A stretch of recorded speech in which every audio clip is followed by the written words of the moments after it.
नमस्कार, राम राम। कैसे हैं आप सभी? उम्मीद होगी बहुत अच्छे होंगे, खुशहाल होंगे, जहां होंगे आबाद होंगे। लेकिन आज मैं जो बात करने वाली हूं ना, उससे बहुत लोगों को मिर्ची लगने वाली है, क्योंकि आज मैं सच्चाई से पर्दा उठाने वाली हूं।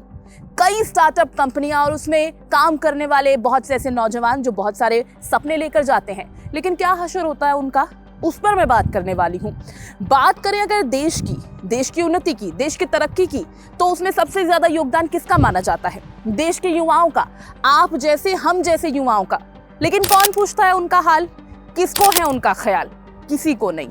एक तरफ बात करते हैं बेरोजगार युवाओं की, जिनके पास रोजगार नहीं है। सरकार कहती है कि हम रोजगार दे रहे हैं, बेरोजगार कहते हैं कि रोजगार कहाँ है, और विपक्ष कहता है कि भैया रोजगार तो मिलेगा ही नहीं। लेकिन उन युवाओं से पूछिए जो घर पर बैठे हैं रोजगार की तलाश में। लेकिन ये तो एक पहलू हुआ, एक पक्ष हुआ। मैं बात करूंगी आज दूसरे पक्ष की, बेरोजगारों की नहीं, माफ कीजिएगा, क्योंकि आज मैं आपकी बात करने नहीं आई हूँ। आज मैं बात करने आई हूँ उन युवाओं की जिनके पास रोजगार तो है, लेकिन वो कितना त्रस्त है, किस तरह से उनका शोषण किया जा रहा है, वो किसी से छुपा नहीं है, लेकिन उस पर कोई बात नहीं करता। हम बात करेंगे उस पर। और अगर वो रोजगार हासिल किए हुए युवा इस वीडियो को देख रहे हैं, तो आपका दर्द उन लोगों तक पहुंचाने की कोशिश करूंगी। लेकिन अगर फिर भी आप चाहें तो जरूर इस वीडियो के नीचे कमेंट कीजिए और अपनी स्टोरी हम तक पहुंचाइए, ताकि इन तमाम लोगों को पता चले जो सिर्फ मूक दर्शक बने बैठे रहते हैं और देखते रहते हैं तमाशा। बायजू रविंद्रन जी, हाथ जोड़कर प्रणाम है आपको, क्योंकि आज की बात मैं आप ही से करने वाली हूं।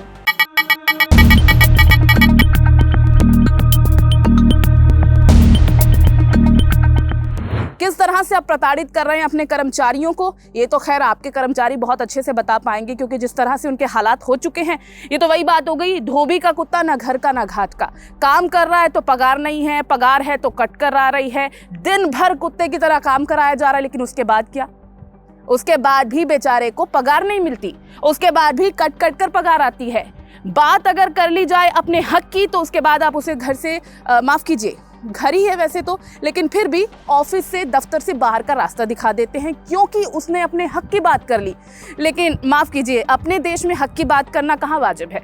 अगर आप हक की बात करेंगे तो फिर आप जानते हैं कि क्या होगा उसके साथ। तो अब उस सच्चाई से पर्दा उठाने का वक्त आ चला है। आइए आपको बताते हैं फिर वो पूरी सच्चाई। दुनिया भर में जब कई स्टार्टअप कंपनियां लाखों रोजगार पैदा कर रही हैं, उसी समय कई ऐसे भी संस्थान हैं जो अपने कर्मचारियों का खून चूसने पर आतुर है। अपने एम्प्लॉय से बड़े बड़े वायदे कर उन्हें धोखा देने में ये कंपनियां नंबर 1 हो गई हैं। दुनिया की सबसे ज्यादा वैल्यूएशन वाली एडटेक बायजूस का नाम इस लिस्ट में सबसे ऊपर आता है। पहले तो ये कंपनियां हायरिंग के दौरान बड़े पैकेज, बहुत सारी सुविधाओं की बात करती है, और फिर कर्मचारियों को मशीन की तरह इस्तेमाल करती है। बात करें कंपनी के मुनाफे की, तो कंपनी इस वक्त इतना मुनाफा कमा रही है कि ये कहावत बिल्कुल सही बैठती है कि 10 की 10 उंगलियां जो हैं वो घी में और आपका सर भी कढ़ाई में। लेकिन बावजूद इसके भी कंपनी के जो एम्प्लॉयज हैं, उनके लिए क्या? उनके लिए भैया ये कि उन्हें बाहर का रास्ता दिखा दिया जाता है, क्योंकि कंपनी कह रही है हम क्रॉस कटिंग कर रहे हैं। ऐसा पहली बार नहीं हुआ। एक तरफ बजट पेश होता है, वहां पर सरकार कहती है, वित्त मंत्री निर्मला सीतारमण कहती हैं कि युवाओं के लिए हम रोजगार लेकर आ रहे हैं, आपको खूब सारे रोजगार मिलेंगे। लेकिन दूसरी तरफ यही कंपनी छटनी कर देती है, करीब 1000 से 1200 एम्प्लॉयज को बाहर का रास्ता दिखा दिया जाता है। उससे भी बड़ी बात, FNF की बात कही जाती है जब एम्प्लॉयज को, तो क्या होता है? FNF के नाम पर मिलती है कट कर सैलरी, और ऐसा भी होता है कि माइनस में FNF मिलता है। एक एम्प्लॉय जो हमसे बात कर रहा है, उसका ये खुद कहना है, उसने हमें खुद ये बताया है कि 70,000 माइनस उसके FNF पर लिख कर आया है। यानी कंपनी उसको कुछ नहीं देगी, लेकिन उसको कंपनी को 70,000 वापस देने हैं। सोचिए भला, एक बच्चा, एक युवा जो सुबह से घर से निकलता है, लोगों को ये बताने में कि किस तरह से बायजू उनके बच्चों के लिए कितना इंपॉर्टेंट है, कितना ज़रूरी है, आपकी पढ़ाई के लिए, आपकी शिक्षा के लिए दिन भर सेल करके आता है, और महीने भर ऐसे ही चलता है। उसके बाद जब उसकी तनख्वाह की बारी आती है, तो कट कटाकर उसको कुछ मिलता है, और उससे अगर वो संतुष्ट नहीं है, उसके लिए हक की बात करता है, तो उसे बाहर का रास्ता दिखा दिया जाता है। और ऐसा पहली बार नहीं हुआ है, कई बार एम्प्लॉयज़ को बाहर का रास्ता दिखाया गया है। उसके बाद एक्स्ट्रा सैलरी की बात कही जाती है, जैसे कि बहुत सारी कंपनीज में होता है कि अगर आपको निकाल दिया जाता है तो आपको कहा जाता है कि हम 1 महीने की आपको एडवांस सैलरी देंगे। लेकिन जब FNF ही माइनस में मिल रहा है, तो एडवांस सैलरी की तो भैया उम्मीद ही आप भूल जाइए। ऐसा बिल्कुल नहीं होता, और ऐसा पहली बार नहीं हुआ है। बेचारे एम्प्लॉयज़ हमसे वो तमाम बातें शेयर कर रहे हैं, जिसे सुनकर आज मैं ये वीडियो बनाने के लिए मजबूर हो गई हूं। हमारे 2 सूत्रों ने बताया कि बायजूस ने इंजीनियरिंग, सेल्स, लॉजिस्टिक्स, मार्केटिंग और कम्युनिकेशन टीमों में से लोगों की छटनी की है। पहले भी टर्मिनेशन के दौरान एम्प्लॉयज को कोई जानकारी नहीं दी गई, यहां तक कि कई कर्मचारियों को उनकी मेहनत की कमाई तक नहीं दी गई, उसे भी काट लिया गया। बायजूस के एक एक्स एम्प्लॉय ने हमसे बात करते हुए बताया कि कंपनी ने टर्मिनेशन के बाद फ्रॉड किया। फाइनल पेमेंट के दौरान एम्प्लॉय पर ही 70,000 का चार्ज लगा दिया। ऐसे कई मामले बायजूस की तरफ से सामने आए हैं।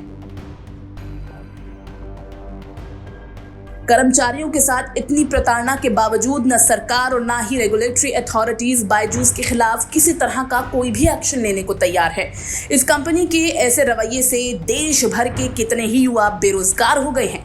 कई बच्चों पर कर्ज हो गया है। सुनहरे सपनों के साथ कंपनी ज्वाइन करने वाले बच्चों को अंधकार में धकेला जा रहा है। तो सवाल उठता है कि ऐसी कंपनियां कहीं भारत को बर्बाद करने की कोशिश तो नहीं कर रही? सोचिए जरा कि ये है हमारे देश का वो युवा जो बेरोजगार भी नहीं, लेकिन रोजगार मिलने के बावजूद भी कितना प्रताड़ित उसे किया जा रहा है। और ये किसी एक वर्क प्लेस का हाल नहीं है। अभी हम सिर्फ एक ही कंपनी की बात कर रहे हैं जहां पर एम्प्लॉयज़ को प्रताड़ित किया जा रहा है। ऐसा पहला मामला नहीं है। बहुत सारे लोगों ने हमसे संपर्क किया, बहुत सारे लोगों ने अपनी स्टोरी हमको बताई है। उसके बाद ही ये वीडियो मैंने बनाने की कोशिश की, ताकि जो बच्चे, जो युवा, जो रोजगार हासिल किए हुए हैं, जो अपनी बात सामने नहीं रख पाते क्योंकि उन्हें डर है अपनी नौकरी गंवा देने का। भैया घर चलाना है, बीवी बच्चे पालने हैं, माँ बाप का पेट पालना है, खुद का पेट पालना है, तो नौकरी होना तो बनता है ना। और नौकरी के लिए बहुत सारे कॉम्प्रोमाइज़ करने पड़ते हैं। हम देश की लड़कियों की बात करते हैं, लेकिन देश के लड़कों का क्या, जिन्हें दिन रात इस तरह की प्रताड़ना का सामना करना पड़ता है। अगर आप लोग ये वीडियो देख रहे हैं, ये मैसेज आप तक पहुंच रहा है, इस तरह की कंपनियां आपको भी प्रताड़ित कर रही हैं, तो आप अपनी वीडियो हमें भेजिए। हम दिखाएंगे और लोगों तक आपकी बात को पहुंचाएंगे कि किस तरह से कंपनियां युवाओं को प्रताड़ित करती हैं। उनका जो मेहनताना है, जो उनकी पगार है, जो उनकी सैलरी है, वो भी उन्हें समय पर नहीं दी जाती है तो कट कटा कर मिलती है। सरकार इसमें क्या कर रही है? सरकार से भी सवाल है भैया। आप रोजगार की बात करते हैं, जिन लोगों के पास रोजगार है उन्हें इस तरह से प्रताड़ित किया जा रहा है। आप इस पर क्या एक्शन लेंगे? कब एक्शन लेंगे? क्या मिली जुली सरकार चल रही है? क्या यहाँ पर कंपनियों को आप हेल्प कर रहे हैं, लेकिन हेल्प जिसको कंपनी को करनी चाहिए उसको की नहीं जा रही है? किस तरह से नौकर बनाकर एम्प्लॉय से काम कराया जा रहा है? प्राइवेट सेक्टर्स का हाल बुरा हो चुका है। और भैया, मैं कंपनी के मालिक से, बायजू के कंपनी के मालिक से जवाब चाहूंगी कि जब आप ही के कंपनी के मैनेजर, आप ही के कंपनी के बच्चों को, आप ही के कंपनी के एम्प्लॉयज़ को तंग करते हैं, मेल पर आपसे सवाल जवाब किए जाते हैं, तो आप आंखें मूंदे क्यों बैठे हैं? क्या आपका हक नहीं बनता? जिस एक छोटे से बिजनेस को आपने स्टार्ट किया था, आप करोड़ों का आज मुनाफा कमा रहे हैं, वो एम्प्लॉयज़ जो आपकी नींव हैं, अगर वो परेशान हैं तो आपको जागना चाहिए, उन समस्याओं का समाधान करना चाहिए। लेकिन मुझे नहीं लगता कि अभी तक आप जागे हैं। लेकिन अगर आप ये वीडियो देख रहे हैं तो उठिए, जागिए और उन लोगों की समस्याओं का समाधान कीजिए।